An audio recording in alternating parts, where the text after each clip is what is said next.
पाकिस्तान में corona cases की तादाद 14,079 हो चुकी है और अभी तक 301 अमवात जो हैं वो इस कोरोना वायरस से पाकिस्तान में हो चुकी हैं। डॉक्टर्स जो हैं वो अपने कंसर्न्स, अपने खदशात हुकूमत के सामने रख रहे हैं क्योंकि वो भी बहुत ज़्यादा ख़तरे से दो चार हैं। एक तरफ हम देखते हैं कि जो PPEs हैं, जो इक्विपमेंट है उनके लिए उसकी कमी भी है और साथ ही साथ डॉक्टर्स ये भी हुकूमत को बता रहे हैं कि अगर लॉकडाउन स्ट्रिक्ट नहीं किया गया सो हमारे हस्पताल उन मरीज़ों का बर्डन बर्दाश्त नहीं कर सकेंगे। खुद पाकिस्तान मेडिकल एसोसिएशन ने यह बताया है कि 251 मेडिक्स जो हैं वो कोरोना वायरस का शिकार हो चुके हैं, जिसमें से 161 डॉक्टर्स हैं और 5 डॉक्टर्स जो हैं वो खालिक के हकीकी से भी जा मिले हैं। पिछले ही दिनों हमने देखा था कि पेशावर में एक डॉक्टर मोहम्मद जावेद इकबाल की डेथ भी हुई थी। सो डॉक्टर्स भी बहुत ज़्यादा इस ख़तरे से दो चार हैं। उनके जो कंसर्न्स हैं, उनके जो खदशात हैं, उस पर हम बात करते हैं। हमारे साथ मौजूद हैं रिनाउंड माहिर अमराज़ खून डॉक्टर ताहिर शमसी साहब। डॉक्टर साहब अस्सलाम वालेकुम। वालेकुम अस्सलाम। डॉक्टर साहब, सबसे पहले तो मैं आपसे जानना चाहूँगी कि ऑब्वियसली कोरोना की वजह से जो डॉक्टर्स की अमवात भी हो रही हैं, जो पैरामेडिकल स्टाफ है वो भी ऑब्वियसली उनकी तादाद भी बढ़ती जा रही है जो इफ़ेक्ट हुए हैं इससे। कितना मुश्किल है ये महीना, जैसे कि हुकूमत बता रही है कि मई जो है वो मुश्किल तरीन महीना होगा। 15 से 25 की तारीख खुद वज़ीर आज़म साहब ने दी है। एक तरफ लॉकडाउन में नरमी भी की जा रही है, तो ऐसे में क्या खदशात क्या हैं डॉक्टर्स के? देखिए, ख़दशात तो ये है कि जो पैटर्न नज़र आ रहा है वो ये है कि अब ये तीसरा महीना आज से शुरू हो गया है कोरोना का, और इनकी तादाद जो है रोज़ बरोज़ और हफ्ता ब हफ्ता इजाफा होता चला जा रहा है। और मुतवक्की ये है कि अब हम शायद मई के महीने में, मई के आखिर में जाके पीक आ जाएगी यहाँ पे। और पीक का मतलब ये हो गया कि तकरीबन हम बात कर रहे हैं कि मुतवक्के 50,000 से 60,000 जो लोग हैं वो कोरोना के तशख़ीस के बाद हमें पता होंगे कि शायद इतने नंबर हैं। ये इसके ऊपर बात है कि हमारी जो कैपेसिटी है इस वक्त वो 5,000 से 6,000 जो टेस्ट हैं PCR के वो हो पा रहे हैं। अगरचे NDMA कह रहा है कि हम 30,000 कर सकते हैं या 35,000 कर सकते हैं, लेकिन ज़मीनी हक़ाइक़ ये कह रहे हैं कि 6,000 मैक्सिमम आज के दिन 6,000 टेस्ट हो सके हैं मुश्किल से। और क्योंकि जितनी हमें करने चाहिए टेस्ट, अगर हम 30,000 रोज़ाना टेस्ट करें तो ये तादाद जो है हमारी, ये शायद 2 महीने के बाद लाख को क्रॉस कर जाएगी। लेकिन क्योंकि हम टेस्ट नहीं कर पा रहे, इस वजह से हम देखेंगे कि शायद ये 40,000 या 45,000 तक हमारे पास फिगर्स आएंगे। और इसी तरीके से जो अमवात की शरह है अभी तक तो अल्लाह का शुक्र है कि काबू में है। काबू में इन मानों में कि ये तकरीबन 2.1% बन रहा है, लेकिन दूसरे ममालिक में जो हमने देखा वहाँ पर 8%, 10%, इंतहाई तरक्की याफ्ता ममालिक में ये 10% और 12% के करीब पहुँची है। तो अगर ये तादाद इतनी बड़ी कि 40-50 हज़ार एक महीने में पेशेंट आ गए, तो हमारा जो हेल्थ केयर सिस्टम, अगर 10% मरीज़ भी सिक होकर, बहुत ज़्यादा बीमार होकर हमारे हॉस्पिटल्स में आते हैं, तो हमारा जो हेल्थ केयर सिस्टम है इसका बोझ नहीं उठा सकेगा। ये इंतहाई एक तशवीशनाक सूरत हाल पैदा हो जाएगी हम सब के लिए। सही। और डॉक्टर साहब, इस पे भी ज़रा आपका तबसरा चाहूँगी कि जो WHO की तरफ से कहा गया है कि पाकिस्तान के जो इस वक्त हालात हैं, अगर यहाँ पर लॉकडाउन में सख्ती नहीं की जाती है तो उन्होंने कहा है कि बाय मिड जुलाई 2 लाख अफराद ऐसे होंगे जो कि कोरोना के मुतासरीन होंगे पाकिस्तान में। जी, जाहिर बात है ये खदशात तो मौजूद हैं अपनी जगह पे, और जो हम दुनिया में मुख्तलिफ़ मुल्कों में मुख्तलिफ़ तरीके से कोरोना का फैलाव हमने देखा, उसकी तबाहकारियाँ देखी, तो उसमें तो WHO ये कहने में हक़ बजानिब है।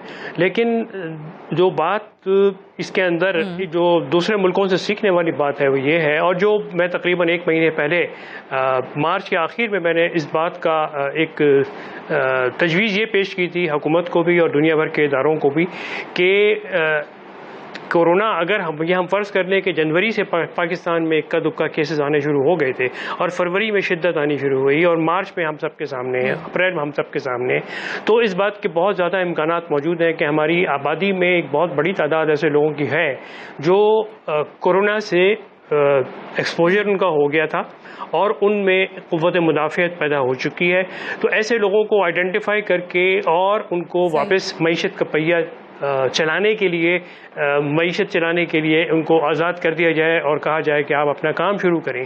उसके लिए जो टेस्ट दरकार होता है वो बदकिस्मती से हमारी जो इदारे हैं उन्होंने उसके ऊपर बैन लगा दिया और वो test Germany, Italy, UK, USA, इन सब जगहों पे इस वक्त ये टेस्ट शुरू करके और लोगों को लॉकडाउन से निकाल के और मईशत का पहिया चलाने के लिए स्पेन, इटली, इन सब जगहों पे ये इस्तेमाल किया जा रहा है।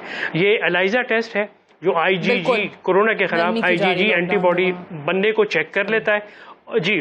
और वहाँ पे ये टेस्ट अगर हम अपने यहाँ करना शुरू कर दें तो हुकूमत का जो प्रोग्राम है स्मार्ट लॉकडाउन, उसमें बहुत हद तक उसको वो स्ट्रेंथन हो जाएगा। ये ट्रायल बेसिस पे जो हमारे यहाँ वो प्लाज्मा थेरेपी और आपने उसका जिक्र भी किया था, वो कितना सूदमंद साबित हुआ है? जी, अभी तक अल्हम्दुलिल्लाह मैं इसमें 2-3 बातें उसके अंदर भी बहुत बताना पसंद करूंगा। पहली बात तो एक अच्छी खुशखबरी सुनाना पसंद करूंगा कि चाइना और कोरिया की तरह जहां पर उन्होंने रिपोर्ट किया कि बहुत सारे लोगों में कोरोना से रिकवर होने के बाद दोबारा कोरोना हो गया, हमने जितने लोगों का भी प्लाज्मा अभी तक जमा किया है पाकिस्तान में इस ट्रायल के लिए, पैसिव इम्यूनाइजेशन के ट्रायल के लिए, अल्हम्दुलिल्लाह किसी एक पाकिस्तानी में भी रिकवर होने के बाद दोबारा इन डोनर्स में से किसी एक में भी हमने कोरोना दोबारा नहीं देखा।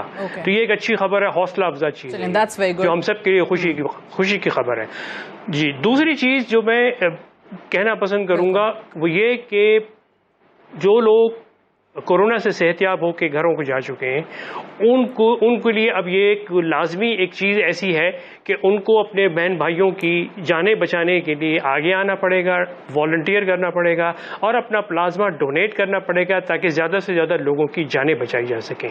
तीसरी अहम बात मेरी हुकूमती इदारों ख़ास तौर पे हेल्थ डिपार्टमेंट से है कि वो देखिए कोरोना के जो इलाज हो रहे हैं पूरे मुल्क में वो हर अस्पताल, हर गली कूचे में नहीं हो रहे।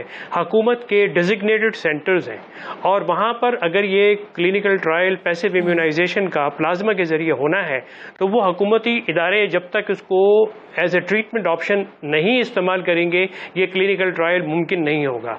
तो मुझे हुकूमती इदारों से ये दरख्वास्त करनी है कि बराए मेहरबानी इसके ऊपर गौर कीजिए। प्लाज्मा जमा होना शुरू हो गया है और आने वाले हफ्ते में हम कम से कम भी 8 सेंटर्स ऐसे होंगे पूरे मुल्क में जहां पर प्लाज्मा मजीद जमा होना शुरू हो जाएगा और हम नहीं चाहते कि हम अपने एक भी भाई या बहन, तो हुकूमत की तरफ से इस मामले में फैसिलिटेट करने की जरूरत है बिल्कुल। और ये जो है वो अच्छी खबर भी है कि सूदमंद साबित हो रही है प्लाज्मा थेरेपी के हवाले से। बात कर रहे थे डॉक्टर ताहिर शम्सी साहब हमारे साथ मौजूद थे। Thank you very much for joining us. एक ब्रेक लेंगे, ब्रेक से वापस आएंगे, प्रोग्राम को यहीं से आगे बढ़ाएंगे। Stay tuned.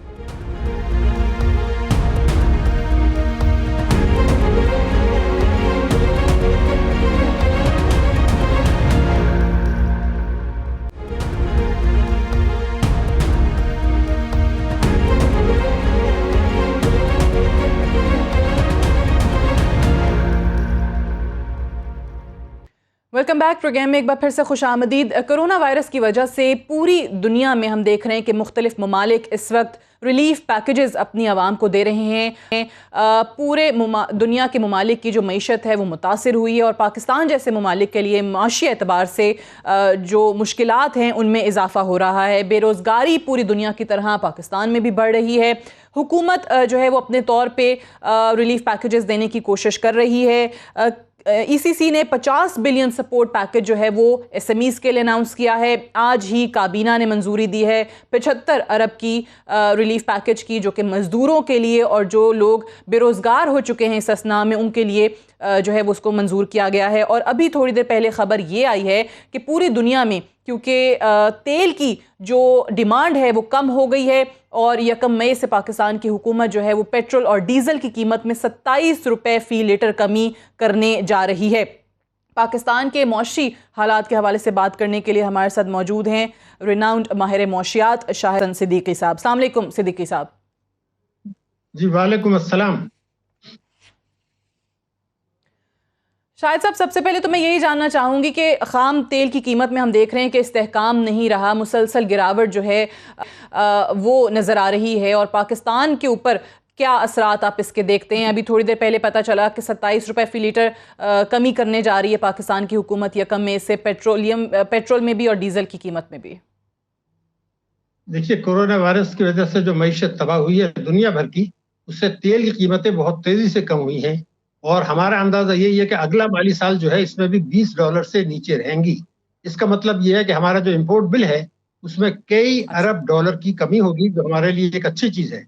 दूसरा ये था कि इसकी वजह से जो पेट्रोलियम मसनूआत हैं उनकी कीमतों में कमी होगी पाकिस्तान में, जिससे ट्रांसपोर्ट के किराए, दालें, सब्जियां, गोश्त, हमारी इम्पोर्ट कॉस्ट, बिजली और गैस सबके नरखों में कमी होगी, महंगाई में कमी होगी, जिससे आवाम को फायदा होगा।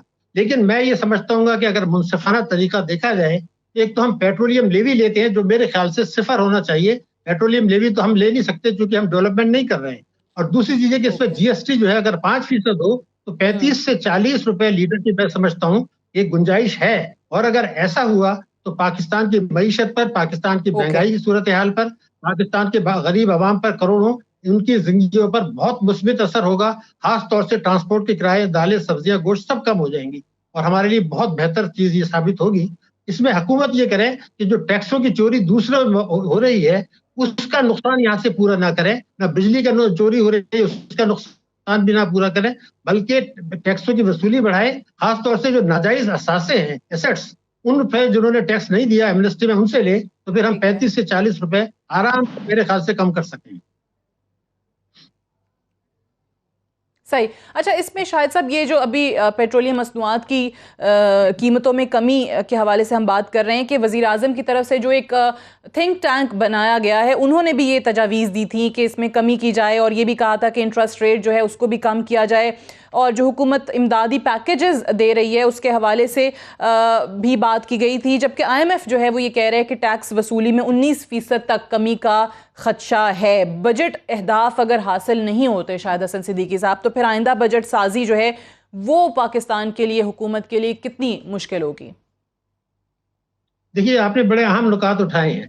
पहली मैं बात ये बता दूं कि ये जो शरह सूद में कमी की बात कर रहे हैं इसको सिर्फ एक नुक्ता नजर से नहीं देखना चाहिए।